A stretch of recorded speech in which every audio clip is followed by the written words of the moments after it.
In this video, I'm going to show you how you can easily enable or disable Face ID in iTunes and App Store. Be sure to watch the video to the very end so you don't make any mistakes. Let's get started, guys. I'm gonna show you all the process from the beginning. And first off, we need to head over to Settings.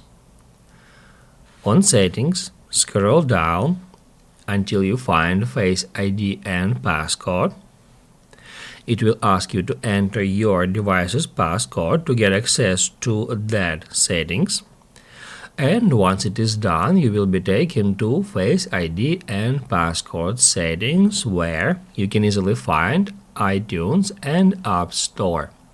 All you have to do to turn it on is just tap at that switcher next to it. It will ask you to sign in with your Apple ID, so you need to enter your Apple ID and the password. I have previously entered my Apple ID email, so now it is asking me just to enter a password. And once I've done that, I'm gonna tap at OK to activate that feature in the App Store and iTunes. If this video helped you out, don't forget to hit the like button.